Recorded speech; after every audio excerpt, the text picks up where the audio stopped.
Mon épouse est aux urgences à cause d'un accident, mais ma famille est en voyage. Au milieu de la nuit, mon beau-frère a appelé 20 fois, envoi d'urgence 1200 €, nous n'avons plus d'argent. J'ai bloqué mes cartes instantanément, mais l'histoire ne s'est pas arrêtée là. Mon nom est Alexandre, et à l'époque j'avais 37 ans. Cette nuit-là, j'étais assis seul devant l'unité de soins intensifs de l'hôpital universitaire Saint-Louis à Paris. Je regardais à travers l'épaisse vitre mon épouse, Martine, qui gisait immobile sur le lit après plus de 3 heures de chirurgie. Le docteur Maurice m'avait dit qu'elle souffrait d'une hémorragie intra-abdominale, d'une fracture du tibia et du péroné, et d'un grave traumatisme crânio-encéphalique. Bien que l'opération fût terminée, elle nécessitait une surveillance stricte pendant les premières 24 heures. Le visage de Martine était pâle, ses lèvres gercées par la sécheresse et ses cheveux foncés, toujours parfaitement coiffés, étaient ébouriffés sur l'oreiller blanc. Ses bras étaient remplis de voies intraveineuses connectées à des moniteurs de rythme cardiaque. Chaque bip des machines me serrait la poitrine comme si une main me compressait le cœur. Je n'osais pas cligner des yeux trop longtemps, craignant qu'un moment d'inattention n'arrive à la femme qui m'avait accompagné durant les années les plus difficiles de ma vie. La chaise en plastique du couloir était glacée. J'étais assis, courbé, les mains jointes et mes vêtements encore tachés du sang séché de Martine depuis que les techniciens de l'ambulance m'avaient remis ses affaires. L'odeur pénétrante de désinfectant me montait au nez, mêlée au silence hospitalier de minuit, rendant tout encore plus lourd. Dans ma tête résonnaient encore les mots du docteur. Maurice, avant d'emmener Martine au bloc opératoire, préparez-vous au pire. Nous ferons tout notre possible. Mais la perte de sang est très grave. À cet instant précis, le téléphone dans ma poche a commencé à vibrer. Je l'ai sorti et j'ai vu sur l'écran le nom de mon beau-frère Prosper, Gustave. J'ai raccroché immédiatement parce que je ne voulais rien entendre qui ne soit pas lié à l'état de mon épouse, mais en moins de 10 secondes, il a vibré à nouveau et j'ai raccroché. Le 3e, le 4e et le 5e appel consécutifs sont arrivés.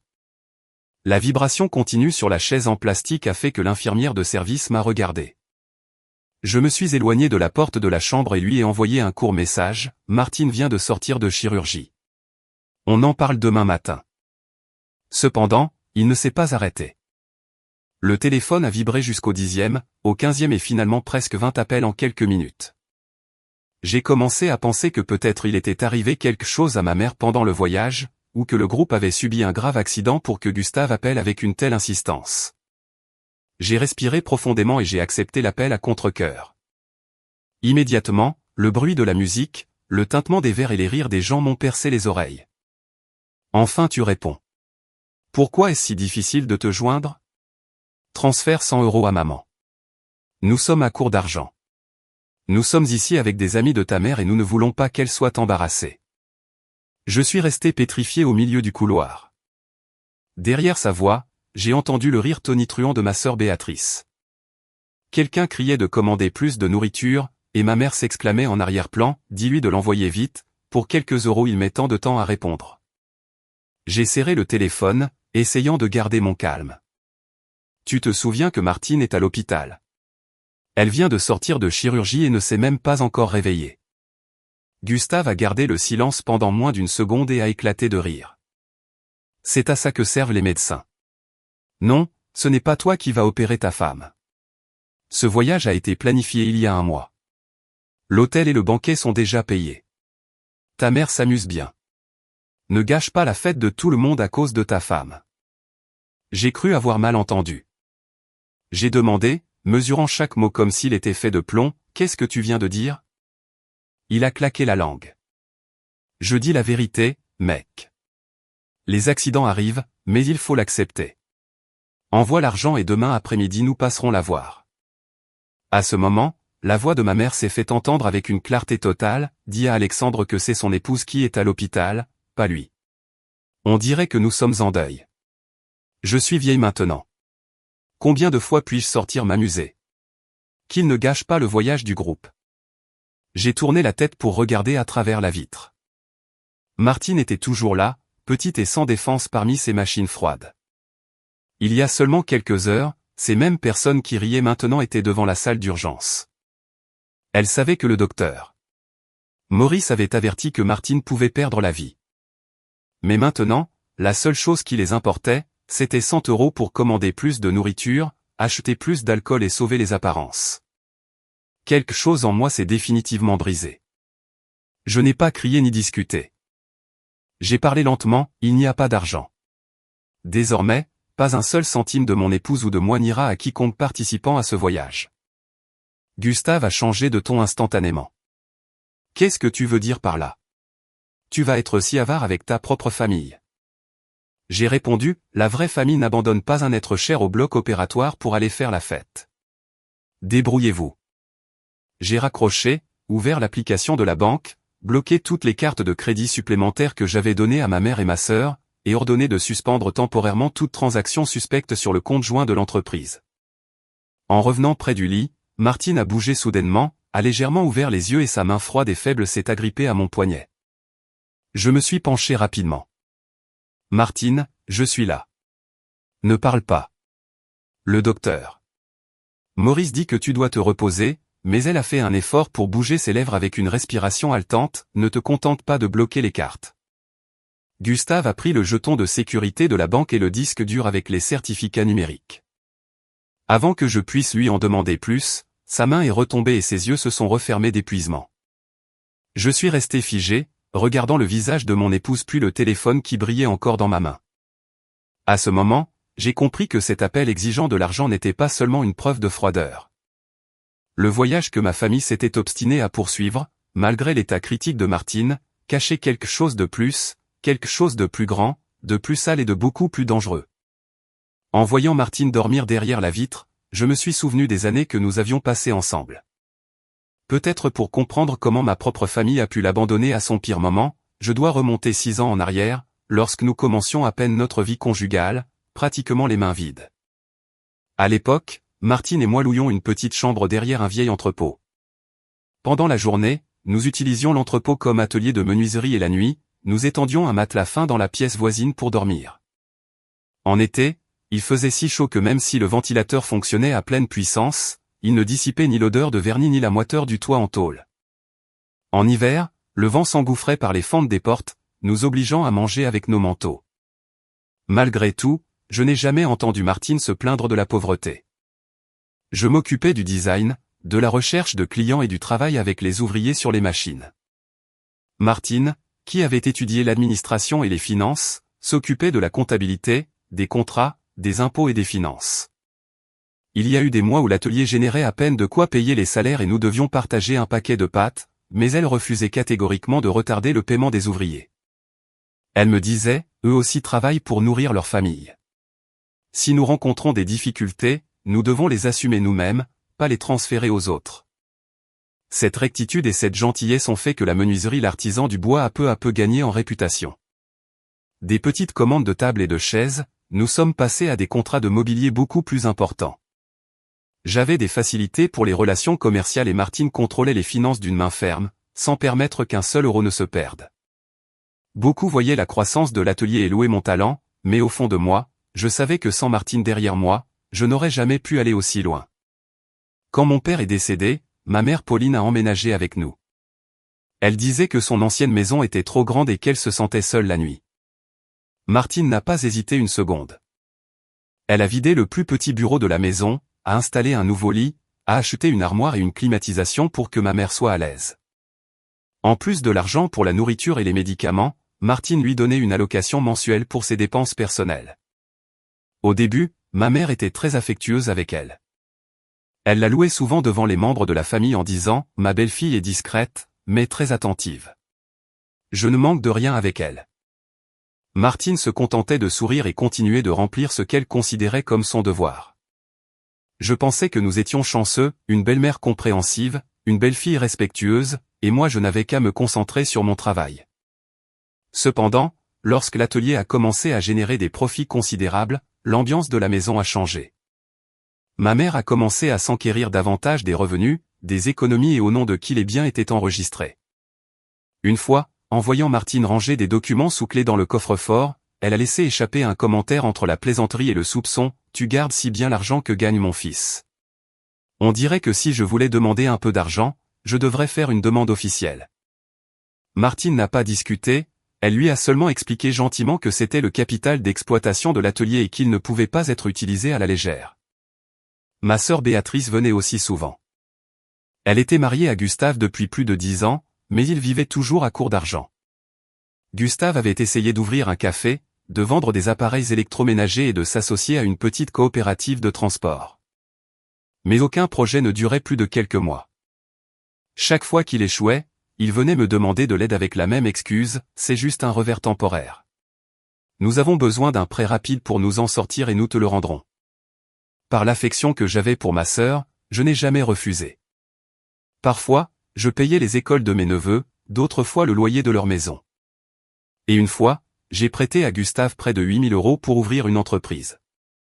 Il m'a tapé sur l'épaule et m'a dit avec une sincérité apparente, « Ne t'inquiète pas, Alexandre. Nous sommes de la famille et je ne te laisserai pas perdre. Dans quelques mois, quand nous aurons des bénéfices, je te rendrai tout avec des intérêts. » Mais ces mois se transformèrent en années. Parfois, il remboursait une partie et oubliait le reste, ou il ne mentionnait plus jamais le sujet. Martine ne m'a jamais interdit de les aider, mais elle exigeait que chaque prêt soit enregistré avec la date, le montant et le but. Elle disait, ce n'est pas que cela me pèse d'aider la famille, mais en matière d'argent, plus nous sommes proches, plus les comptes doivent être clairs pour ne pas finir par perdre l'argent et l'affection. Sa position était totalement raisonnable, mais pour ma mère et ma sœur, cela est devenu une froideur calculatrice. Ma mère a commencé à se plaindre que Martine traitait la famille comme des étrangers et Béatrice lançait des allusions, ma belle-sœur, comme elle est comptable, ne voit que les factures et les dettes.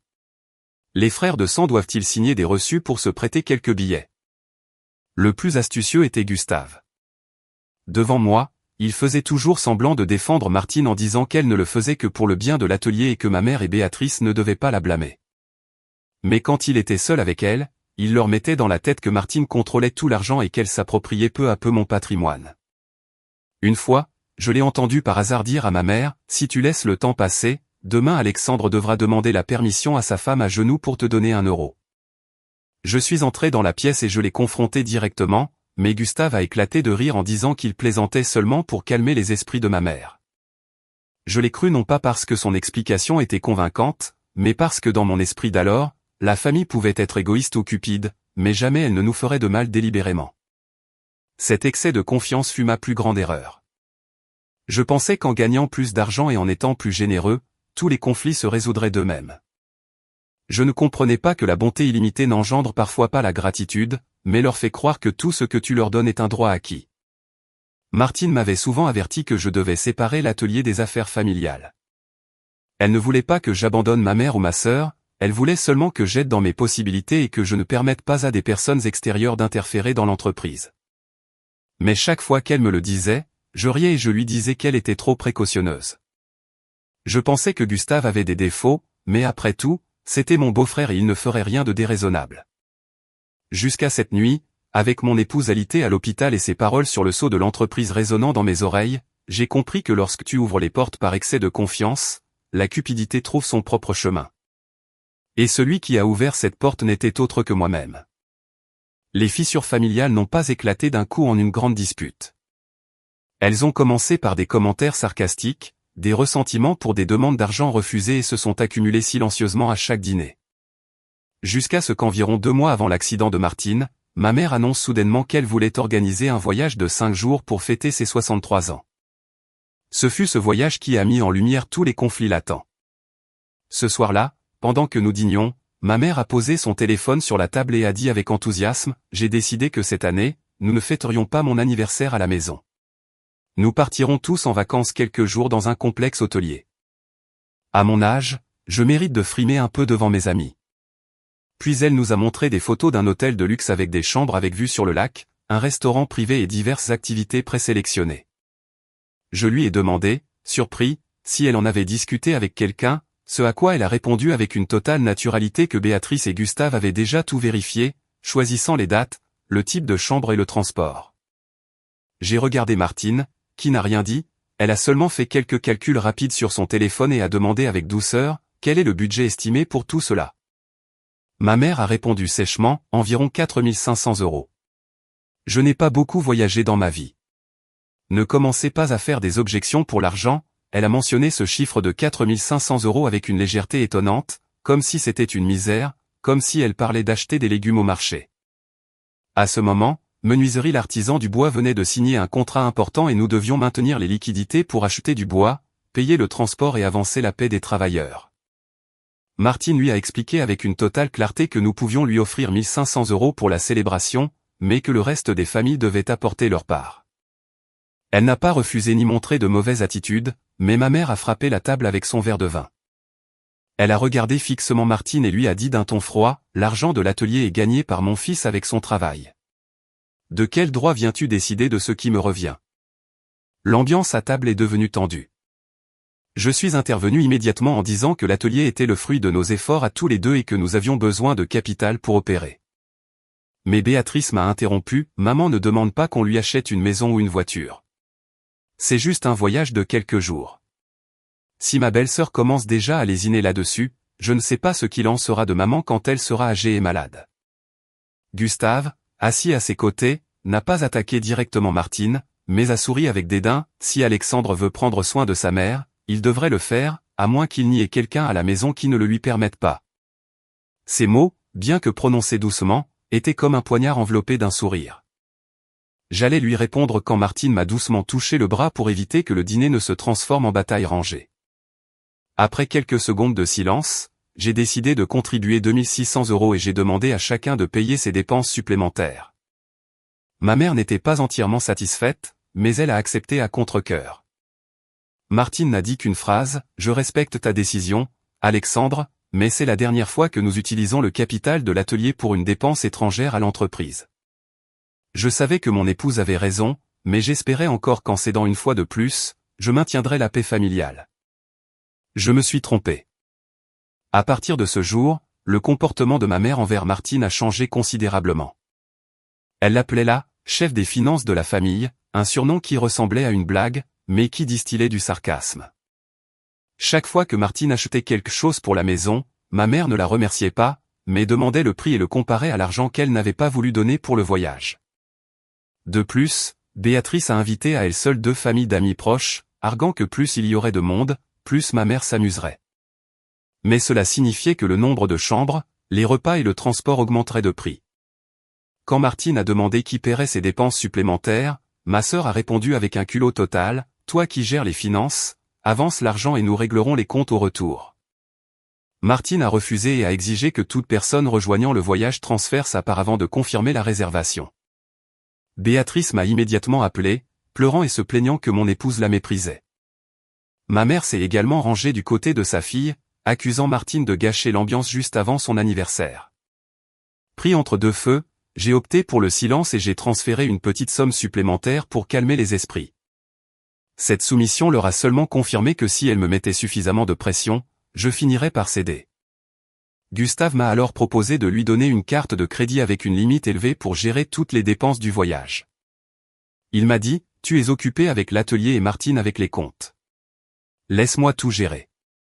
Nous ne voulons pas que les aînés soient embarrassés s'ils manquent de l'argent. » La proposition m'a semblé raisonnable, mais Martine a refusé de lui donner une carte sans limite. Au final, elle lui a remis une carte secondaire avec une limite juste suffisante pour couvrir l'hébergement, les repas et un petit fonds d'imprévu. Avant de la lui donner, Martine a clairement averti Gustave, « Utilise-la exclusivement pour ce qui a été convenu. Je recevrai des notifications de chaque dépense sur mon téléphone et si tu dépasses la limite, je la bloquerai immédiatement. » Gustave a reçu la carte avec un faux sourire. « C'est bien que tu sois si méticuleuse, belle-sœur. » Cependant, son regard est devenu sombre, froid et aiguisé, quelque chose que même moi j'ai perçu. Quand Martine s'est retournée, il a murmuré à voix basse, « Elle croit que parce qu'elle a la clé du coffre-fort, elle est la propriétaire de tout. » J'ai froncé les sourcils et lui ai demandé ce qu'il avait dit, mais Gustave a immédiatement souri, je plaisantais. « Alexandre, ne sois pas tendu. » Il m'a passé le bras autour des épaules et a continué à parler du voyage comme si de rien n'était. Mais à partir de ce jour, j'ai remarqué que le ressentiment de mon beau-frère envers Martine n'était plus seulement une question d'argent. Chaque fois qu'il venait à l'atelier, il regardait le bureau de l'administration plus longtemps que d'habitude. Un jour, il m'a demandé où nous gardions le jeton bancaire et l'ordinateur avec le certificat numérique de l'entreprise, arguant qu'il voulait le savoir au cas où il devrait m'aider à payer des fournisseurs en mon absence. Je lui ai répondu vaguement et n'y ai pas prêté attention. Martine, en revanche, ne s'est pas fiée. En voyant Gustave quitter l'atelier, elle m'a dit à voix basse, « Tu devrais te méfier de lui. Celui qui veut vraiment t'aider demande ce dont tu as besoin. Celui qui demande seulement où est la clé, convoite généralement ce qu'il y a derrière la porte. » À ce moment-là, j'ai pensé que mon épouse était trop méfiante. Je ne savais pas qu'à partir de ce voyage qui semblait une simple distraction, un plan machiavélique se tramait pas à pas dans l'ombre.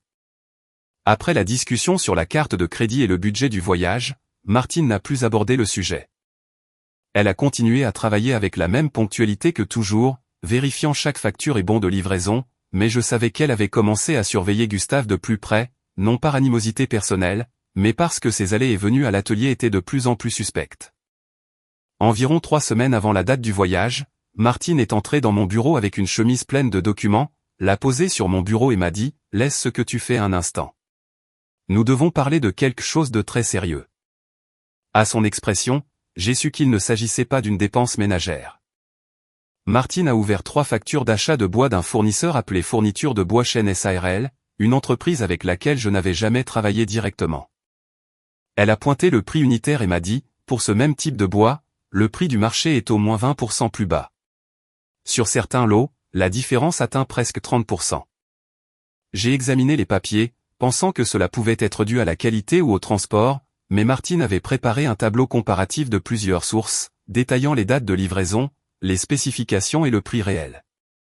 Celui qui avait introduit Fourniture de Bois Chêne SARL à l'atelier était Gustave. Quelques mois plus tôt, il m'avait dit qu'il voulait recommencer et m'avait demandé de m'occuper de la recherche de fournisseurs pour gagner une commission. Voyant qu'il montrait de l'initiative, j'ai accepté qu'il gère quelques petites commandes, mais seulement en tant qu'intermédiaire. Je ne l'ai jamais autorisé à signer des contrats ni à reconnaître des dettes au nom de l'entreprise. Martine est passée aux 2 bons de livraison de marchandises et m'a demandé, « Cette signature est-elle la tienne ?» Je l'ai regardée attentivement. Au début, elle ressemblait beaucoup, mais le trait final de mon nom était plus rigide que d'habitude et la signature était légèrement inclinée. J'ai secoué la tête. Ce n'est pas moi qui ai signé, mais quiconque n'y prête pas attention penserait que oui. Martine est restée silencieuse quelques secondes et a allumé l'ordinateur. Regarde la signature numérique que nous utilisons dans les documents internes. Elle m'a montré les coïncidences presque parfaites. Quelqu'un avait pris une copie de ma signature, l'avait éditée et l'avait collée sur les bons de livraison. J'ai senti un frisson dans le dos et j'ai demandé combien d'argent était en jeu. Martine m'a répondu qu'elle ne pouvait pas encore l'assurer avec exactitude, mais que rien que sur les factures qu'elle avait vérifiées, la différence dépassait 11 000 €. Le plus préoccupant était que l'argent n'était pas transféré directement au fournisseur, mais passait par une société écran nouvellement créée et était ensuite retiré en espèces en plusieurs fois. Cet après-midi-là, Martine a appelé Gustave à son bureau, elle n'a pas élevé la voix ni l'a accusé directement, elle a placé les documents devant lui et lui a demandé, « Pourrais-tu m'expliquer pourquoi le prix d'achat est si élevé ? Et qui a signé ces bons de livraison à la place d'Alexandre ?» Gustave a regardé les papiers. Son regard a hésité un instant, mais il a rapidement retrouvé son calme. Il s'est adossé à sa chaise avec un sourire méprisant. « Comme tu es comptable, tu ne vois que des chiffres. Dans les affaires réelles, il y a des frais d'intermédiation, de transport et des commissions.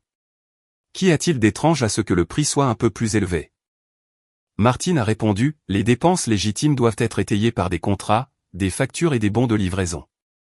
Je te demande les documents, pas tes impressions. » Gustave a commencé à s'impatienter, il a tambouriné des doigts sur la table et a affirmé que le fournisseur était de confiance.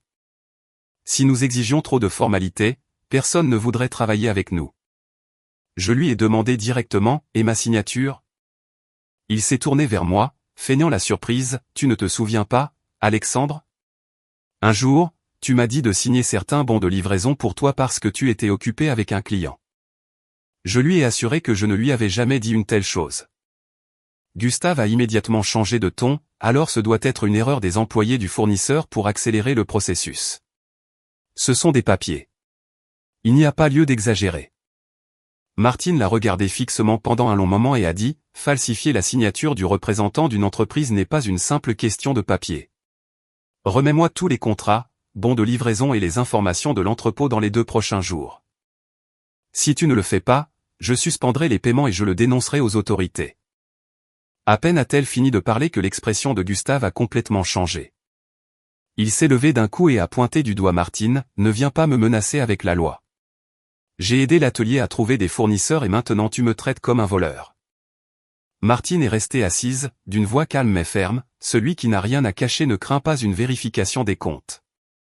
Je ne sais pas qui les a appelés, mais en moins d'une demi-heure, ma sœur Béatrice et ma mère sont arrivées à l'atelier. Dès leur entrée, ma sœur a accusé Martine d'humilier son époux devant les employés. Ma mère a frappé la table avec la main et a dit « Gustave est de la famille. S'il prend une petite commission pour ses démarches, c'est le fruit de son effort d'aller d'un côté à l'autre.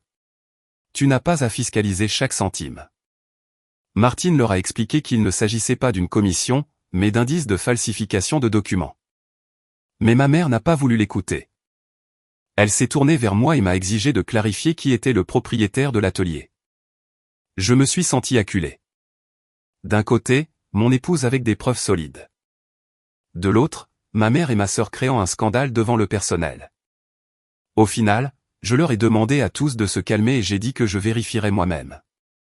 J'ai également demandé à Martine de ne rien dénoncer avant la fin du voyage de ma mère, car je ne voulais pas que son anniversaire soit terni par un scandale. Martine m'a regardé avec une tristesse plus grande que sa colère. Elle m'a demandé très doucement, « Tu veux attendre parce que tu as besoin de plus de preuves ou parce que tu ne me crois toujours pas ?» Je n'ai pas su quoi répondre à ce moment-là. Mon silence fut la réponse qui l'a déçu le plus. Cette nuit-là, Martine est restée à l'atelier avec Laure, notre assistante administrative, jusqu'à presque minuit pour faire une copie de sauvegarde de toutes les données des 6 derniers mois. Elle a rangé sous clé la chemise de documents, a mis le sceau de l'entreprise dans un tiroir privé et a ordonné alors de ne sous aucun prétexte fournir les codes d'accès bancaire à quiconque, pas même à ma famille. Avant de partir, elle a changé le mot de passe de l'ordinateur et activé l'enregistrement des accès, mais il y avait quelque chose que nous ne savions pas. Quelques semaines auparavant, Gustave avait secrètement obtenu une copie de la clé du bureau. Il n'avait pas besoin de forcer la porte ni de faire de bruit. Il attendait juste le moment où tout l'atelier baisserait sa garde pour entrer comme s'il en avait le plein droit.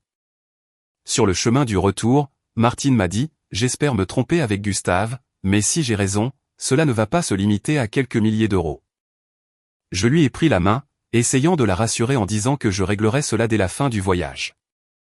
Je n'imaginais pas que ce retard donnerait au coupable le temps nécessaire pour perfectionner son piège et que la première à en payer le prix serait ma propre épouse. Le matin du départ, j'ai dû aller à l'atelier très tôt car une machine de découpe de bois était tombée en panne subitement. Nous étions dans une phase critique avec une commande importante et un arrêt de midi affecterait le délai de livraison. Je pensais résoudre le problème et me rendre plus tard en voiture au point de rencontre. Martine est restée en ville pour finaliser les rapports financiers et enquêter sur les documents suspects qu'elle avait découverts. Ma mère n'a pas apprécié de savoir que Martine ne voyagerait pas avec eux. Elle s'est plantée au milieu du salon, ajustant un foulard en soie, et a dit d'un ton moqueur, « Toute la famille part pour mon anniversaire et ma belle-fille reste collée à l'atelier. Si un étranger nous voyait, il penserait que dans cette maison, seul l'argent nous unit. » Martine ne lui a pas répondu. Elle s'est contentée de vérifier que ma mère avait ses pilules pour la tension, a mis une veste légère dans sa valise et lui a rappelé de prendre ses médicaments à l'heure. Béatrice, en l'entendant, a souri avec dédain, « Laisse-la travailler, maman. Comme c'est elle qui garde le coffre-fort, on dirait qu'elle ne nous fait pas confiance de nous laisser seuls quelques jours. » Gustave, qui était à ses côtés, afin de garder son calme et a réprimandé son épouse, « Tais-toi, Béatrice. Martine se soucie de l'atelier et c'est bon pour tout le monde. » En passant à côté de moi, il m'a tapoté l'épaule et m'a murmuré, « Toi, occupe-toi des machines, moi je m'occupe du reste ici dehors. » Vers 8 heures, la voiture avec tout le groupe est partie de la ville. J'étais penché avec l'ouvrier, vérifiant le moteur de la machine quand le téléphone a commencé à vibrer avec insistance dans ma poche, mais le bruit était si fort que je ne l'ai pas entendu. Plus tard, j'ai appris que c'était ma mère. Après environ 20 minutes de voyage, elle s'est rendue compte qu'elle avait oublié à la maison son pilulier, ses documents d'identité et une enveloppe d'argent liquide. Au lieu de faire demi-tour avec la voiture, elle a appelé Martine et lui a exigé de les lui apporter au prochain point d'arrêt. Martine était à l'atelier, vérifiant la comptabilité, mais craignant que ma mère ne manque de ses médicaments au milieu de la route, elle est rentrée immédiatement à la maison pour récupérer les affaires. Ce jour-là, il a commencé à pleuvoir. Les premières gouttes n'étaient pas intenses. Mais la chaussée était glissante et la visibilité réduite. Avant qu'elle ne parte, Laure lui a conseillé de prendre un taxi pour plus de sécurité, mais ma mère n'arrêtait pas de la presser au téléphone, disant que tout le groupe attendait et que si elle tardait, elle gâcherait l'itinéraire. Martine a mis son imperméable, a bien sécurisé le sac avec les documents et est partie en moto vers le point de rencontre. Près d'une demi-heure plus tard, mon téléphone a vibré à nouveau. Cette fois, je me suis éloigné des machines et j'ai vu un numéro inconnu. À l'autre bout du fil, la voix d'un homme a semblé pressée. « Êtes-vous un membre de la famille de Madame Martine ? Elle vient d'avoir un accident de la route et elle est transportée d'urgence à l'hôpital. » J'ai senti mes jambes flancher. La clé à molette que j'avais en main est tombée sur le sol en ciment avec un bruit métallique assourdissant. J'ai seulement réussi à demander le nom de l'hôpital et j'ai couru vers ma voiture l'esprit vide. En chemin, j'ai appelé ma mère, Béatrice et Gustave pour les avertir de l'accident de Martine et leur demander de rentrer immédiatement. Quand je suis arrivé, Martine avait déjà été admise au bloc opératoire des urgences. Sa veste était déchirée, ses cheveux mouillés et collés à son front, et son visage si pâle que je n'osais pas la regarder. Un agent de police qui se trouvait à proximité m'a remis ses effets personnels et m'a expliqué brièvement qu'une camionnette avait brusquement changé de voie, obligeant Martine à donner un coup de volant pour l'éviter, ce qui l'a fait heurter violemment la barrière de sécurité. Le docteur Maurice est sorti après l'avoir examinée et m'a dit gravement, elle présente des signes d'hémorragie interne abdominale, une fracture du tibia et du péroné et un traumatisme crânio-encéphalique. Nous devons l'opérer immédiatement. Signez l'autorisation, s'il vous plaît. J'ai pris le stylo d'une main si tremblante que j'ai à peine pu écrire mon nom. Ma mère, Béatrice et Gustave sont arrivés peu après, mais la première chose que ma mère m'a demandé n'était pas comment allait Martine, mais où étaient ses documents et son enveloppe d'argent. Je l'ai regardé sans pouvoir y croire, Martine entre au bloc opératoire et tu ne penses qu'à ça. Pauline est restée sans voix et a répondu, je demande juste pour que ça ne se perde pas. Ce sont des choses importantes. Et si elles se perdent, qui prendra en charge? Gustave est intervenu à ses côtés, les médecins s'en occupent déjà. Nous ici, immobiles, ne pouvons rien faire. Les chambres et le transport sont déjà payés. Si nous annulons, nous perdrons tout. Je me suis brusquement tourné vers lui, que as-tu dit? Répète. Gustave a gardé son calme, je dis que tu peux rester pour t'occuper de ta femme. Ta mère est âgée et ce voyage a été préparé longtemps à l'avance. Nous ne devrions pas tout gâcher pour un accident. Béatrice était encore plus agacée. Elle a croisé les bras et a murmuré suffisamment fort pour que je l'entende, je ne sais pas comment cette femme conduit. Elle n'avait qu'à nous apporter un sac et regarde le désordre qu'elle a créé. Elle nous oblige presque tous à rester. Ces mots ont été de l'essence pour le feu qui brûlait en moi. Je leur ai exigé à tous d'annuler le voyage et de rester attendre le résultat de l'opération. Ma mère s'est immédiatement opposée, si tu veux être un bon époux, reste-toi. Je suis vieille et je ne vais pas suspendre mes vacances pour un accident qui, j'en suis sûr, n'est pas si grave. Je les ai regardés un par un. Aucun ne montrait de compassion sincère. Gustave ne cessait de regarder sa montre. Béatrice vérifiait les messages de son téléphone et ma mère s'accrochait au sac avec ses documents que la police venait de lui remettre. Moins d'une heure après l'entrée de Martine au bloc opératoire, ils ont pris leurs valises et ont quitté l'hôpital. Avant de partir, Gustave s'est approché de mon oreille, m'a tapoté et m'a dit, « Toi, prends soin de ta femme. Je m'occupe des affaires de l'atelier ici dehors. Je t'appelle si quelque chose se passe. » Je ne lui ai pas répondu. Je me suis contenté de les voir tous les trois me tourner le dos et s'éloigner avant de retourner à ma froide chaise devant le bloc opératoire. À ce moment-là, je ne savais pas que dans la valise que Gustave traînait se trouvait le sceau de l'entreprise et une série de documents avec ma signature falsifiée. Je ne savais pas non plus que l'accident de Martine n'avait pas été un fait fortuit sur la route, mais le point de rencontre entre la bonté de mon épouse, l'égoïsme de ma famille et une conspiration méticuleusement préparée. Vers 1h du matin, après la fin de la chirurgie, Gustave m'a appelé presque 20 fois, mais non pas pour demander si Martine était vivante ou morte. Il a seulement appelé pour exiger que je lui transfère 100 € afin qu'ils puissent tous continuer à faire la fête. Et ce fut la même nuit que Martine a ouvert les yeux pour m'avertir du sceau disparu. Quand j'ai commencé à comprendre que ce qui s'était passé ce jour-là n'était pas aussi simple que je le pensais, la faible alerte de Martine m'a glacé le sang. Debout près du lit d'hôpital, j'ai vu mon épouse, après avoir prononcé ces quelques mots, retomber dans l'inconscience. Dans mon esprit, la phrase ne cessait de résonner, Gustave a emporté le sceau de l'atelier. Si ce n'était qu'un simple soupçon, Martine n'aurait pas rassemblé ses dernières forces pour me le dire juste après une chirurgie si complexe. Je connaissais mon épouse. Elle n'accusait jamais personne sans preuve solide. Je suis rapidement sorti dans le couloir et j'ai appelé Laure. Il était plus d'1 heure du matin, mais elle a répondu presque instantanément. En entendant ma voix, elle m'a demandé, alarmée, l'état de Martine. Sans temps pour de longues explications, je lui ai dit directement, Laure, je dois te demander d'aller à l'atelier tout de suite. Vérifie le bureau de l'administration, le coffre-fort des documents et le sceau de l'entreprise. N'y va pas seul.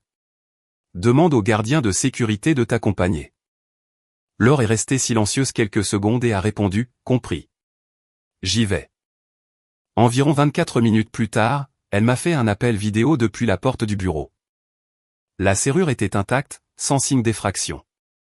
Les vitres entières et tous les objets extérieurs au même endroit où Martine les avait laissés. Cette apparente normalité m'a encore plus inquiété. Si le sceau avait réellement disparu, celui qui l'avait pris avait une clé ou quelqu'un de l'intérieur lui avait ouvert la porte. Laure et le gardien ont ouvert le coffre-fort. Le compartiment de l'argent liquide était intact. Cependant, le jeton bancaire physique, un paquet de contrats en blanc et le disque dur de sauvegarde avec nos signatures numériques avaient disparu. Laure m'a dit à travers l'écran d'une voix tremblante, Alexandre. Martine gardait toujours le sceau ici.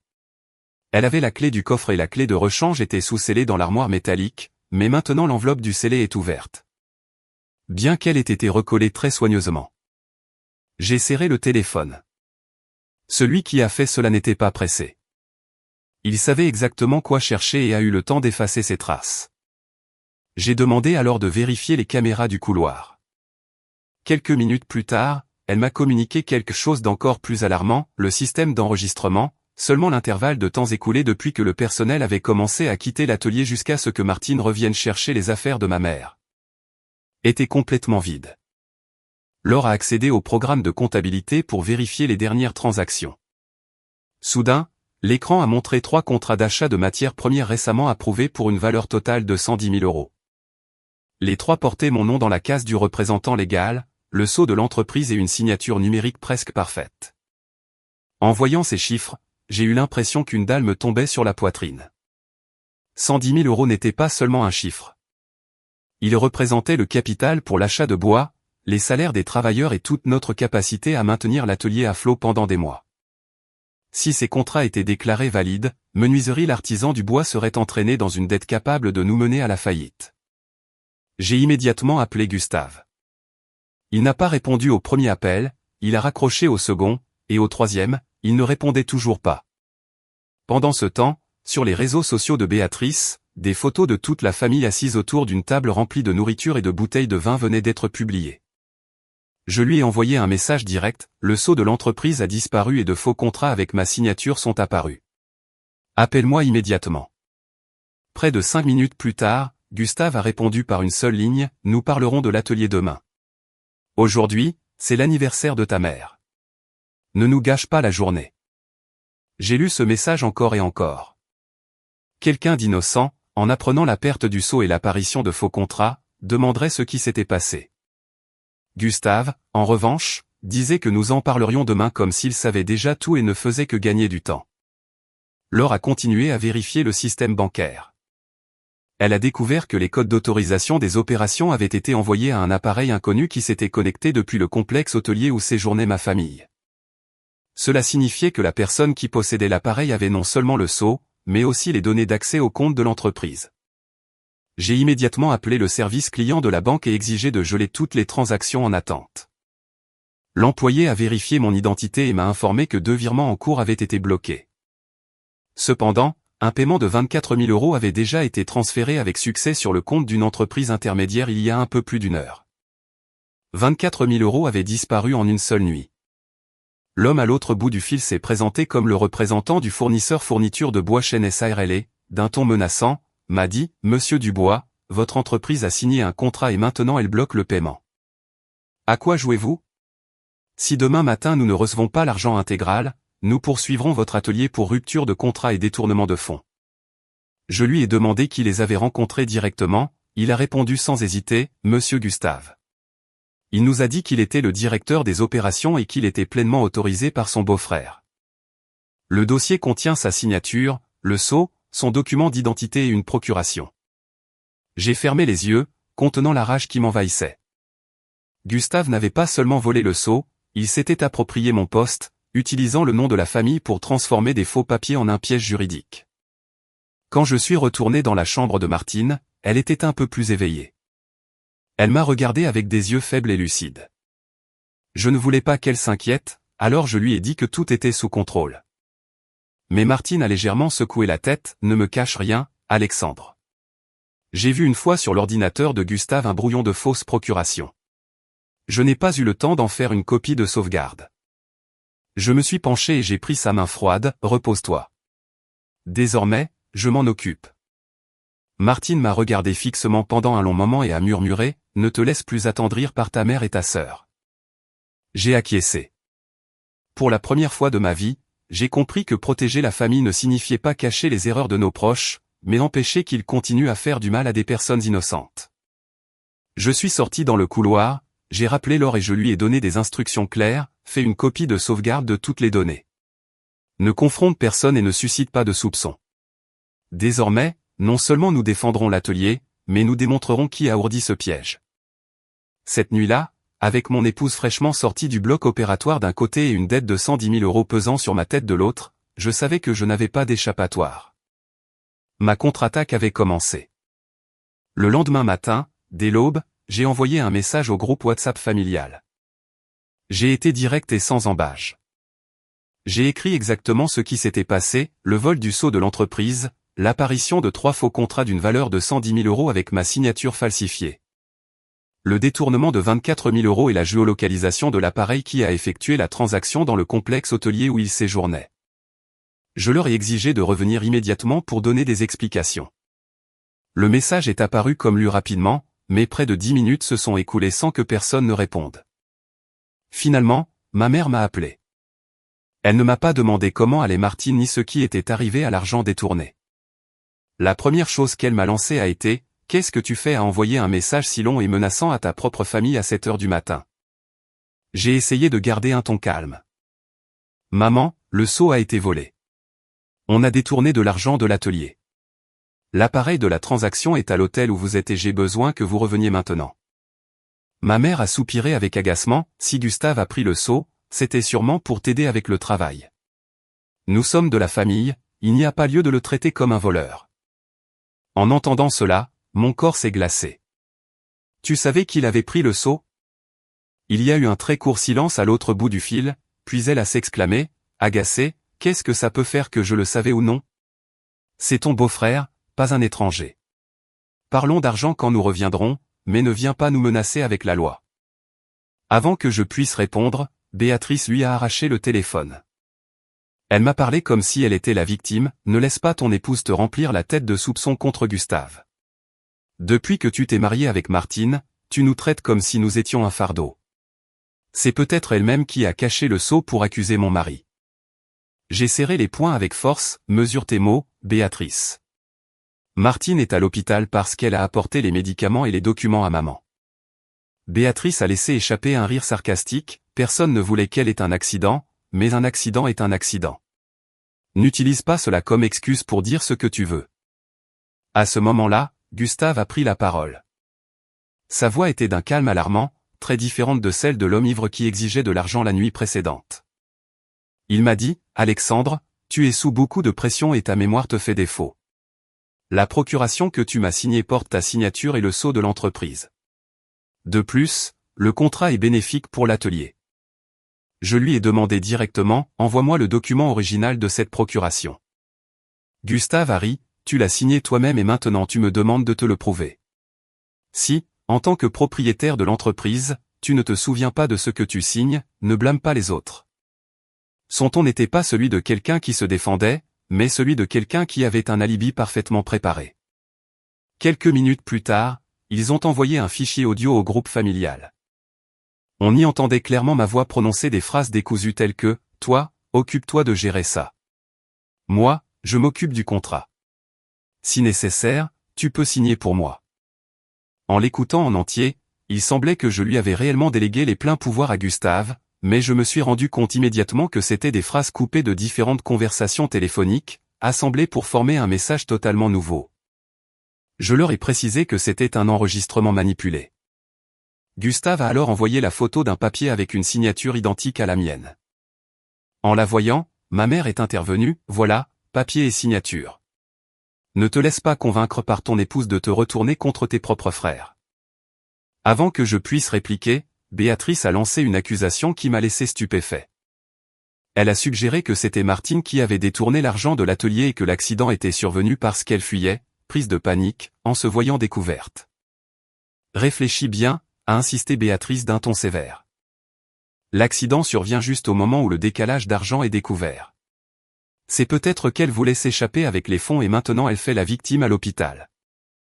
La colère a explosé en moi. Je voulais crier au téléphone, prendre la voiture et les traîner de force pour les confronter, mais en regardant à travers la vitre Martine, si faible et sans défense, je me suis forcé à garder mon calme.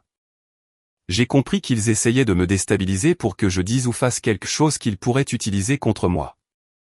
J'ai parlé en mesurant chaque mot, désormais, quiconque continuera à diffamer Martine ou à diffuser de fausses informations devra faire face aux conséquences légales.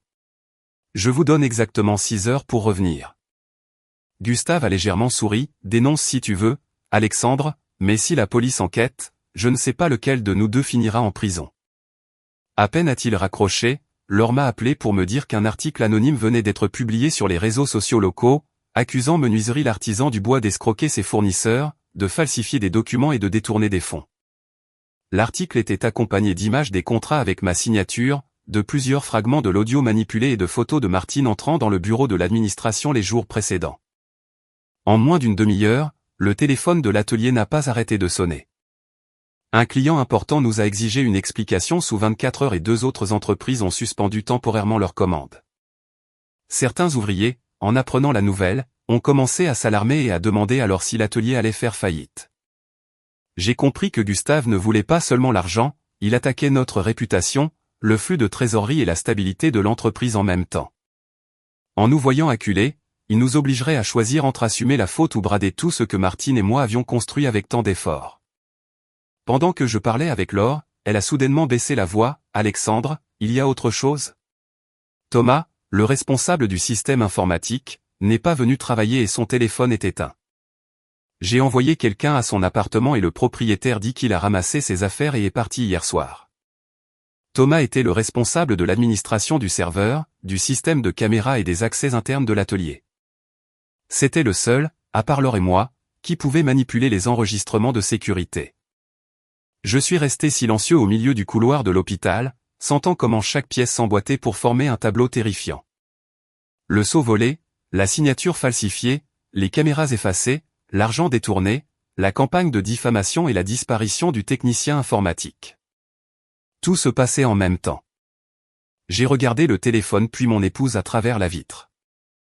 Cette bataille n'était plus un simple conflit familial. C'était un complot organisé et planifié depuis longtemps pour faire de Martine et moi des délinquants au sein de notre propre entreprise. La disparition de Thomas a dissipé tout doute sur une coïncidence fortuite. J'ai immédiatement ordonné alors de bloquer tous ses comptes d'administrateur, de faire une copie du serveur et de perquisitionner son ordinateur de travail. Si Thomas s'était enfui, nous devions conserver ce qu'il n'avait pas eu le temps d'effacer. S'il était retenu par quelqu'un, chaque minute qui passait mettait en danger un indice crucial.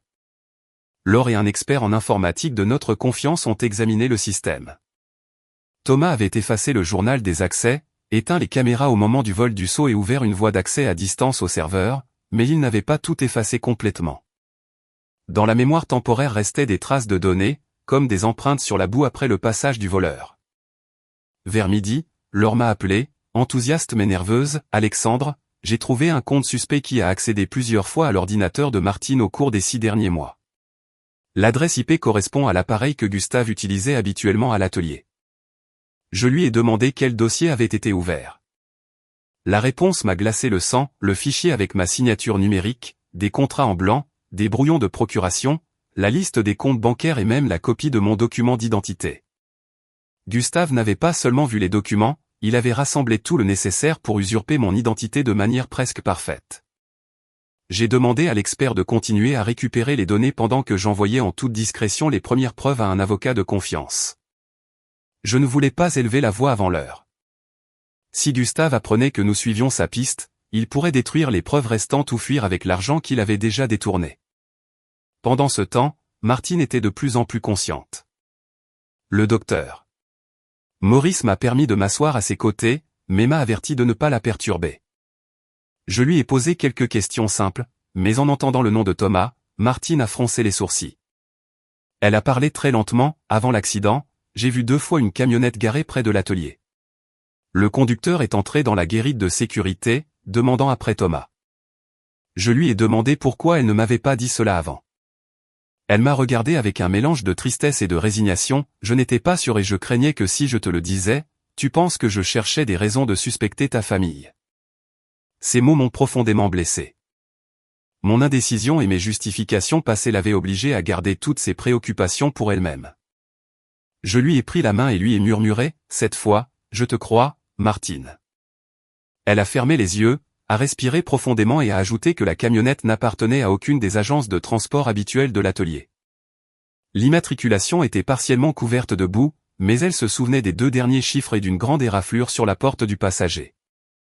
Le docteur Maurice, voyant que le rythme cardiaque de Martine augmentait, m'a demandé de quitter la chambre.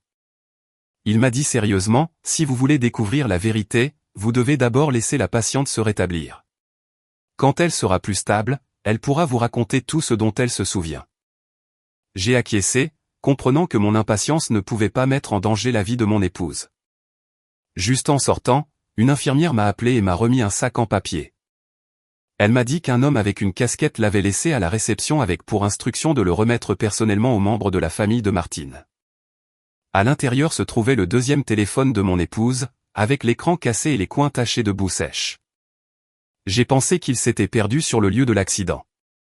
Je l'ai montré à Martine, qui l'a regardé attentivement et, d'une voix faible, m'a indiqué de retirer la coque en plastique. Encastrée dans la fente intérieure, il y avait une petite carte mémoire SD. Martine m'a expliqué qu'elle y faisait des copies de sauvegarde des documents les plus délicats parce qu'elle ne faisait pas entièrement confiance au système interne. Après avoir remarqué les accès suspects, l'informaticien a immédiatement examiné la carte mémoire. Elle contenait une photo de Gustave tenant le sceau de l'entreprise dans le bureau de l'administration, des copies des contrats en blanc et un enregistrement audio d'une conversation entre lui et Thomas.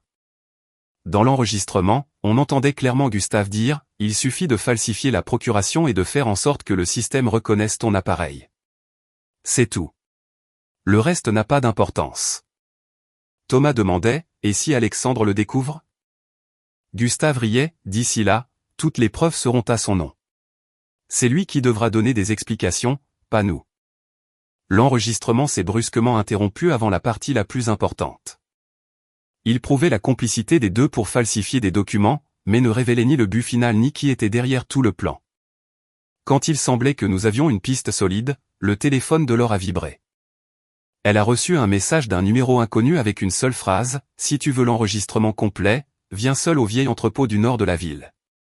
N'appelle pas la police. » Juste en dessous, il y avait une photo. On y voyait Thomas ligoté à une chaise en métal, le visage ensanglanté et des contusions visibles. Derrière lui, on voyait des caisses en bois avec le sceau de menuiserie l'artisan du bois. J'ai contemplé la photo attentivement. L'homme que nous pensions avoir fui était retenu contre son gré. 1 minute plus tard, un autre message est arrivé, « Apporte les livres de comptabilité originaux si tu veux échanger le prisonnier contre les preuves. » J'ai immédiatement compris que la situation était plus complexe qu'il n'y paraissait. Thomas était certes le complice interne qui avait accepté de l'argent pour effacer les enregistrements et donner accès à Gustave. Mais en réalisant qu'il prévoyait de le blâmer pour tout, il avait conservé une copie des preuves pour se protéger. Ce fut le premier tournant inattendu. Le traître était devenu le seul témoin capable de révéler toute la conspiration. Je n'allais pas commettre l'imprudence d'agir seul. J'ai informé discrètement les autorités compétentes.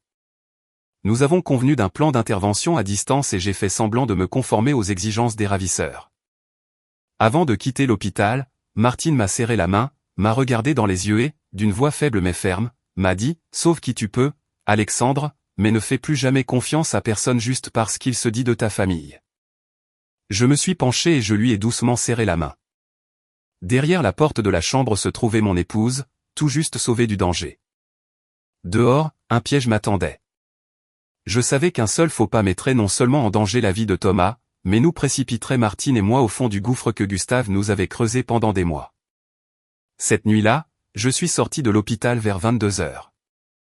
Dans mon portefeuille, j'avais une copie des livres de comptabilité reliés pour qu'elle ressemble à l'original. Les documents authentiques, je les avais remis aux autorités pour qu'elles les gardent. Je ne savais pas si ceux qui m'attendaient à l'entrepôt voulaient les détruire ou les utiliser comme une autre fausse preuve, mais ce qui était sûr, c'est que je n'allais pas mettre le destin de l'atelier entre leurs mains. Le vieil entrepôt était situé dans la zone industrielle du nord de Paris, précisément à Saint-Denis, à l'écart des habitations et entouré d'un terrain vague rempli de broussailles. Cet endroit avait été loué il y a un an par Menuiserie l'Artisan du Bois pour stocker des marchandises, mais nous l'avions abandonné en raison des fuites du toit et des difficultés d'accès. En arrêtant ma voiture devant le portail en fer rouillé, tout était dans l'obscurité. Seule une ampoule jaune suspendue à l'intérieur projetait une lumière blafarde. Je suis descendu de la voiture, essayant de respirer normalement. Les agents qui me soutenaient surveillaient à distance, mais ne pouvaient pas s'approcher trop car l'entrepôt n'avait qu'une seule entrée dégagée. Si les ravisseurs détectaient quelque chose de suspect, ils pouvaient nuire à Thomas ou fuir avant d'être encerclés. J'ai poussé la porte métallique qui a produit un grincement épouvantable. À l'intérieur, Thomas était attaché à une chaise métallique, les mains derrière le dos, le visage meurtri et du sang au coin des lèvres. Deux hommes masqués étaient à ses côtés. L'un d'eux filmait la scène avec son téléphone portable et l'autre a désigné une table en bois au milieu de l'entrepôt où il y avait une déclaration écrite et un stylo. « Asseyez-vous, monsieur Alexandre », a dit l'homme le plus proche de moi. « Signez ici, je déclare que vous et votre épouse avez contraint Thomas à falsifier les contrats et à détourner l'argent. Une fois signé, nous libérons l'informaticien et vous rendrons le sceau. » J'ai regardé le papier. Le contenu était rédigé avec minutie pour faire de moi l'auteur intellectuel de tout. Il déclarait qu'en raison du manque de liquidité de l'atelier, j'avais ordonné à Thomas de pirater le système, de falsifier les factures et de demander à Gustave d'effectuer les transactions. Il suffisait que j'appose ma signature pour que leur conspiration ait une confession complète. J'ai demandé, et si je ne signe pas? L'homme de droite a souri froidement et a tiré les cheveux de Thomas en arrière, alors ce type assumera toute la culpabilité. Et quant à votre épouse à l'hôpital, personne n'a deux fois de la chance sur la route. J'ai serré les poings, mais je me suis forcé à maintenir ma position. J'ai exigé de parler à celui qui donnait les ordres.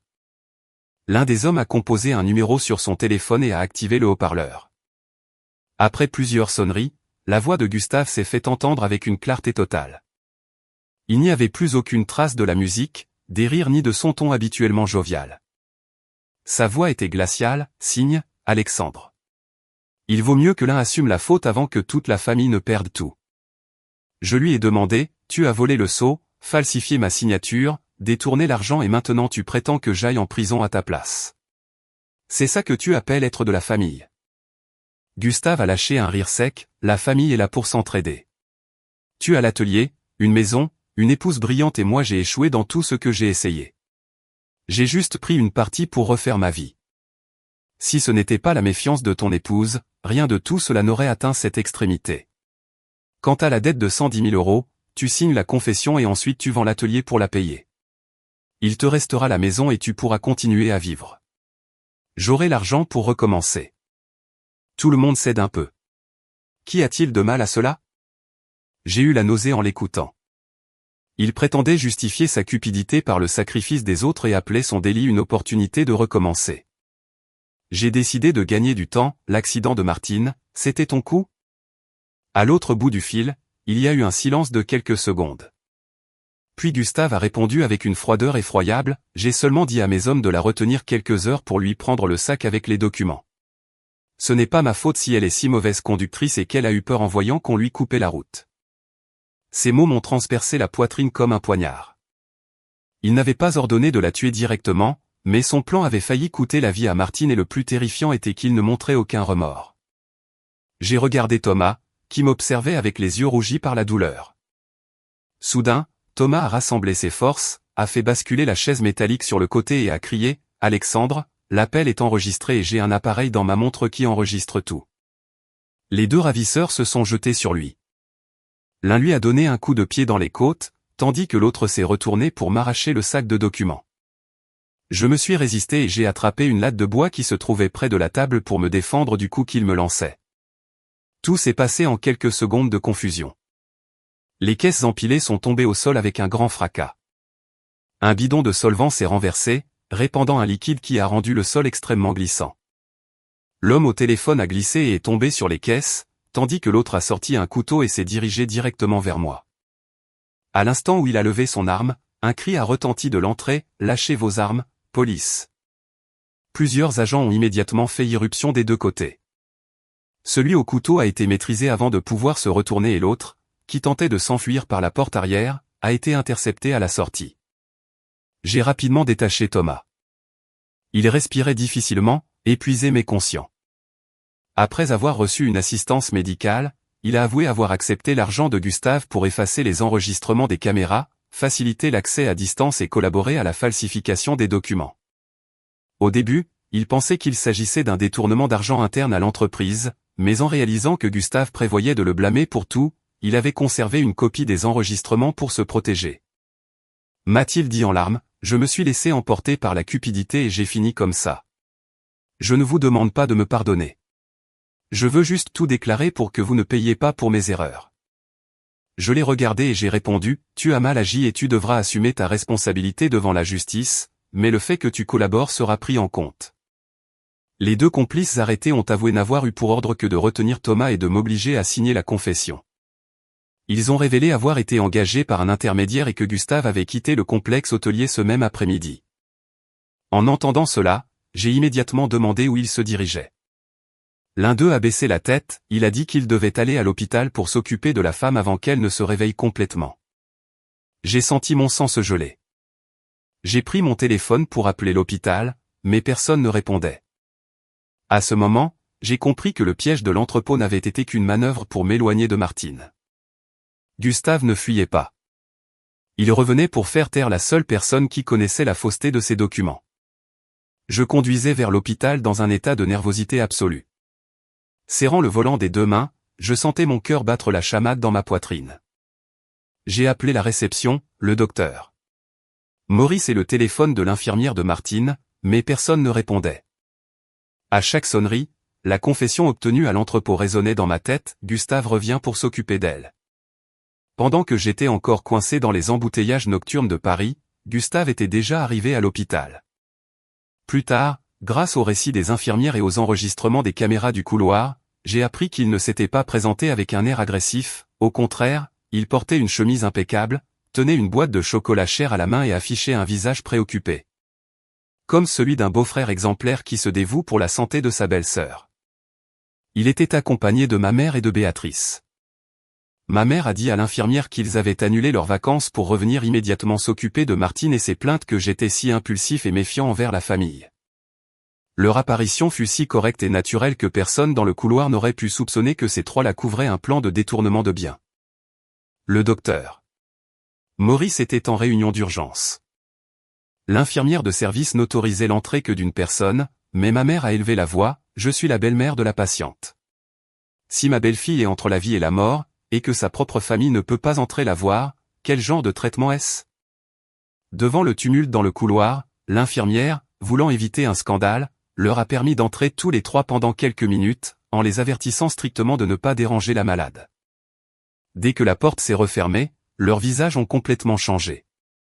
Gustave a posé la boîte de chocolat sur la table, a rapproché une chaise du lit et a sorti des documents de sa chemise. Martine était très faible, la jambe immobilisée et des douleurs abdominales, mais son esprit était clair.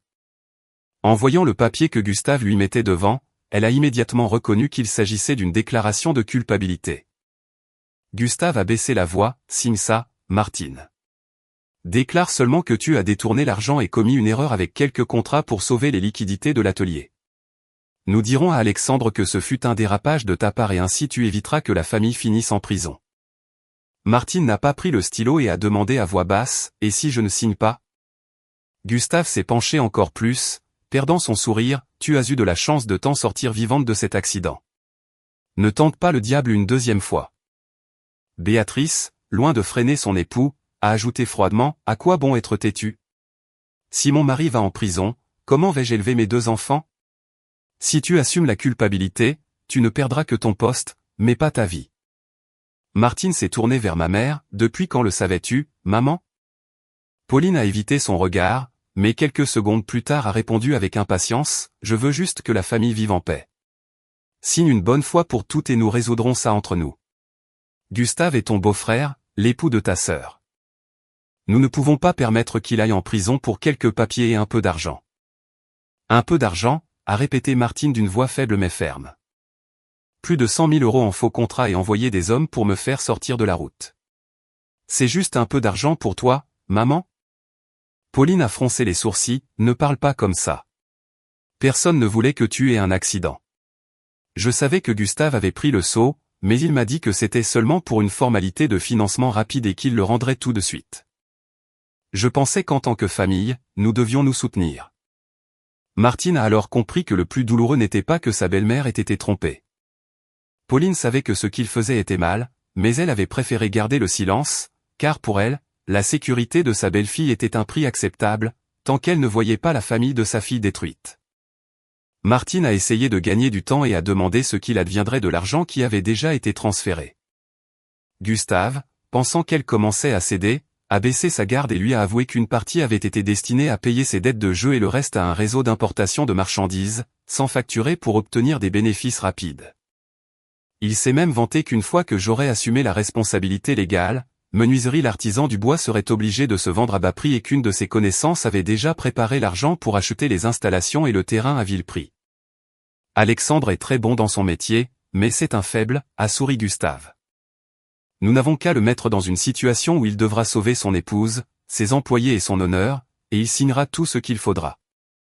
Béatrice a sursauté en entendant parler de dettes de jeu, mais n'a pas osé contredire son mari. Ma mère a seulement insisté, ne parle plus, Martine.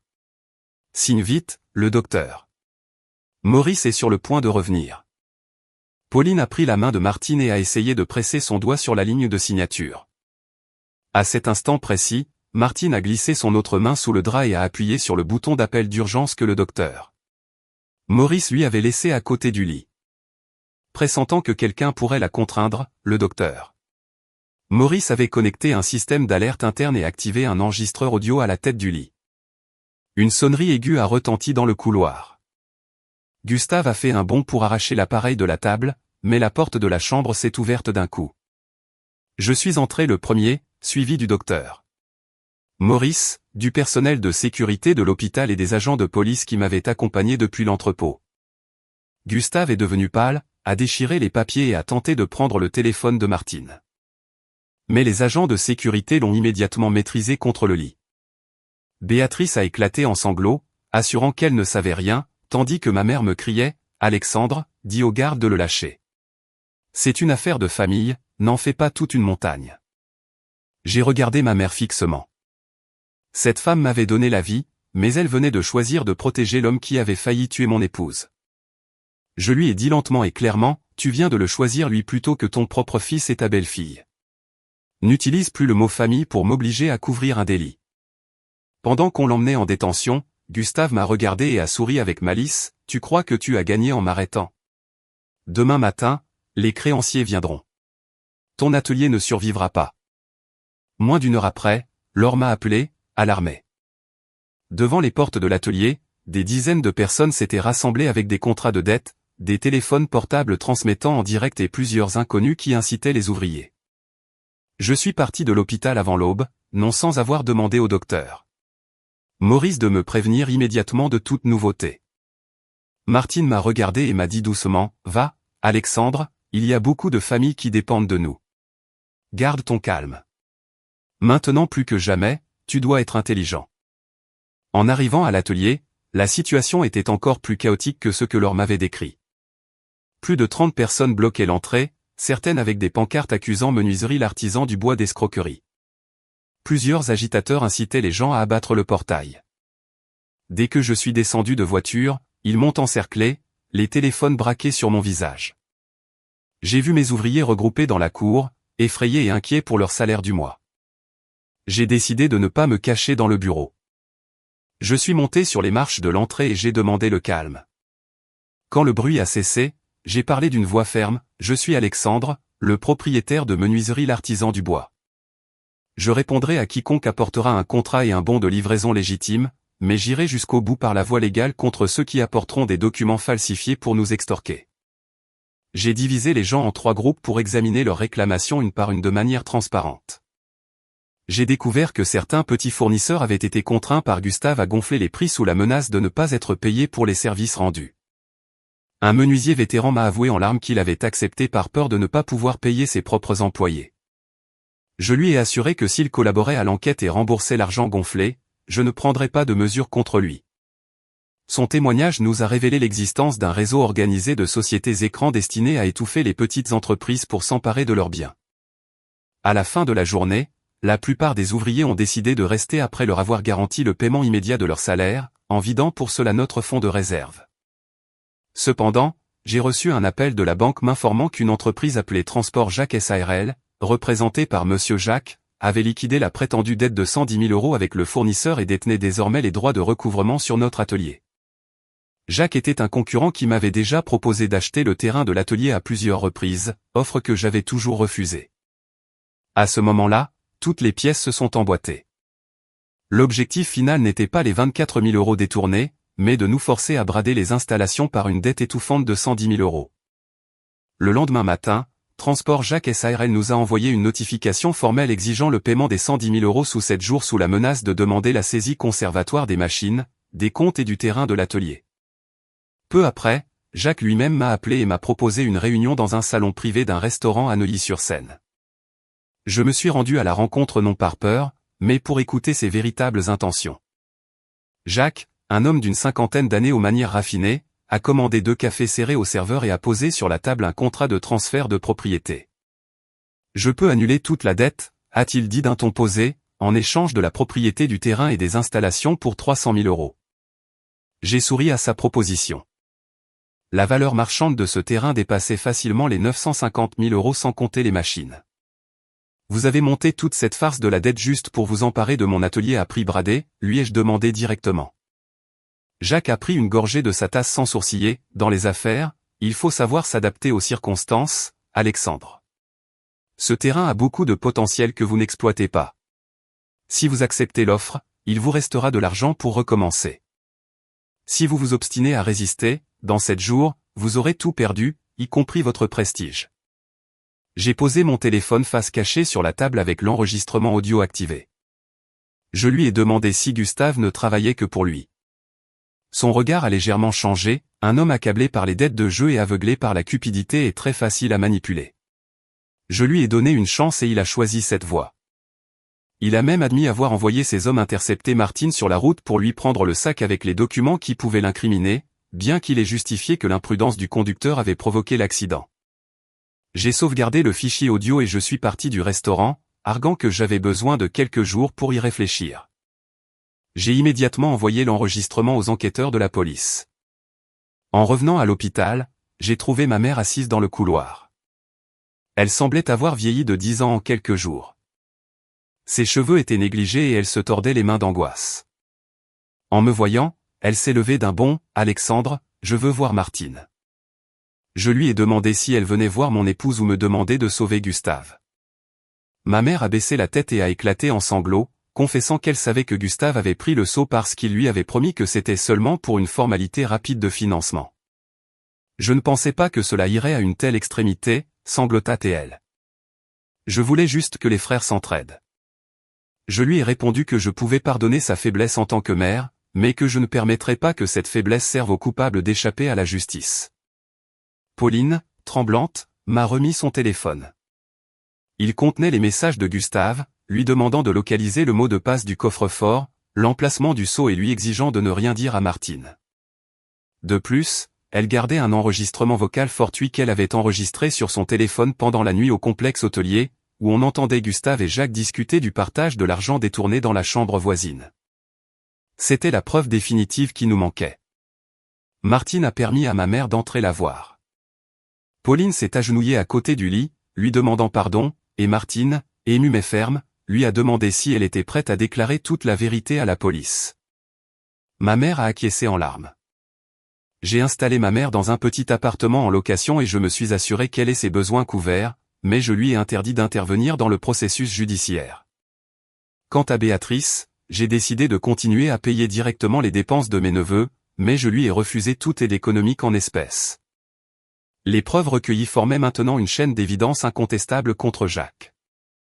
Pour coincer Jacques, nous avons mis en œuvre une stratégie coordonnée avec la police. Je l'ai appelé, feignant le désespoir, et j'ai accepté de signer le contrat de transfert de propriété, exigeant uniquement que Gustave soit présent pour ratifier la cession de la dette et éviter de futures réclamations. Jacques, confiant dans sa supériorité, a accepté la rencontre dans un bureau de son centre logistique. Gustave, sachant que Jacques avait l'intention de se désolidariser de lui et de lui laisser toute la responsabilité légale, a décidé de collaborer avec la police par l'intermédiaire de son avocat, facilitant les codes d'accès à un compte cloud où il gardait les messages de Jacques, lui ordonnant de falsifier les documents et de saboter le véhicule de Martine. La signature a été fixée pour l'après-midi. Jacques était accompagné de son avocat et de 2 gardes du corps. En voyant le contrat, j'ai vérifié qu'il entendait me faire assumer toutes les irrégularités financières antérieures à la signature. J'ai refusé de signer. Vous ne voulez pas acheter mon atelier, Jacques. Vous voulez un bouc émissaire qui assume vos délits et aille en prison à votre place. L'amabilité de Jacques s'est évanouie instantanément. Il a menacé de détruire mon épouse et mon entreprise si je ne signais pas, mais Gustave est intervenu, l'accusant de lui avoir tendu un piège. Jacques a ordonné à ses hommes de fermer la porte et de confisquer nos téléphones, admettant ouvertement avoir acheté Thomas, fait chanter Gustave et ordonné l'agression de Martine sur la route. À ce moment-là, j'ai appuyé sur le bouton du stylo que j'avais dans ma poche, un dispositif de transmission de signal préalablement coordonné avec la police. Les agents ont fait irruption dans le bureau immédiatement. Jacques a tenté de s'enfuir dans un véhicule tout-terrain, mais a percuté le portail métallique qu'il avait lui-même ordonné de fermer pour nous enfermer, et a été arrêté par les agents. Gustave est tombé à genoux, me suppliant de l'aider, mais je lui ai répondu avec fermeté qu'il devait assumer les conséquences de ses actes devant la justice. Presque 4 mois après l'arrestation de Jacques, l'affaire est arrivée devant les tribunaux de Paris. La salle d'audience était bondée de membres de la famille, d'ouvriers et d'autres petits entrepreneurs qui avaient été victimes du même réseau d'extorsion. Je me suis assis aux côtés de Martine sur le banc des plaignants. Bien qu'elle ait encore besoin d'aide pour marcher, son regard transmettait une immense sérénité. Sur le banc des accusés, Jacques apparaissait visiblement dégradé, son costume flottant et ses cheveux grisonnants, mais il conservait son expression froide. Gustave restait la tête baissée et les mains jointes, et Thomas, situé derrière, n'osait pas me regarder. La lecture de l'accusation a détaillé l'implication de chacun dans le réseau de falsification, d'extorsion et l'agression routière qui a provoqué l'accident de Martine. Lorsque ce fut le tour de Martine de témoigner, elle s'est levée lentement et s'est adressée au tribunal d'une voix sereine, « Je ne cherche ni vengeance ni ne souhaite qu'ils subissent la douleur que j'ai endurée. Je demande seulement une sentence juste pour que personne d'autre ne soit à nouveau victime de leur cupidité. » Ma mère a témoigné, assumant courageusement sa responsabilité pour avoir gardé le silence par peur de détruire la famille de sa fille. Béatrice, se retrouvant confrontée au message de son téléphone prouvant qu'elle avait couvert Gustave, a avoué avoir collaboré, trompée par son époux. Jacques a été condamné à la peine maximale pour avoir organisé le réseau d'extorsion et ordonné l'agression routière. Ses biens ont été saisis pour indemniser les victimes. Gustave a reçu une lourde peine de prison pour faux et usage de faux, escroquerie et coercition, et Thomas a été condamné pour révélation de secrets et sabotage informatique, bien qu'il ait bénéficié d'une réduction de peine pour sa collaboration. En sortant de la salle, Gustave a demandé à Béatrice de l'attendre, mais elle n'a pu qu'étreindre ses enfants en larmes. J'ai décidé d'aider Béatrice en lui louant une maison modeste et en lui trouvant un emploi pour qu'elle puisse élever ses enfants par ses propres efforts. 3 mois après le procès, Menuiserie l'Artisan du Bois a pleinement repris ses activités.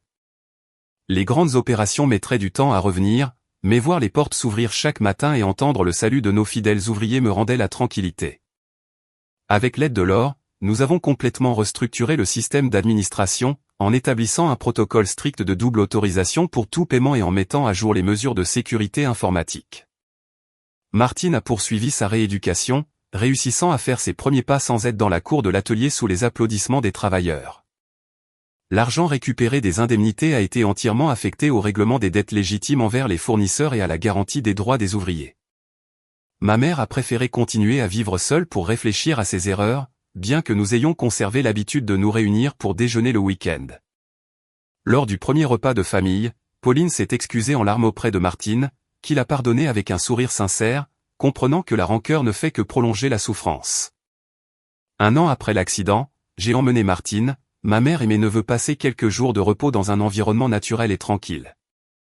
En me promenant avec Martine au bord d'un lac, je lui ai demandé pardon pour ma faiblesse passée.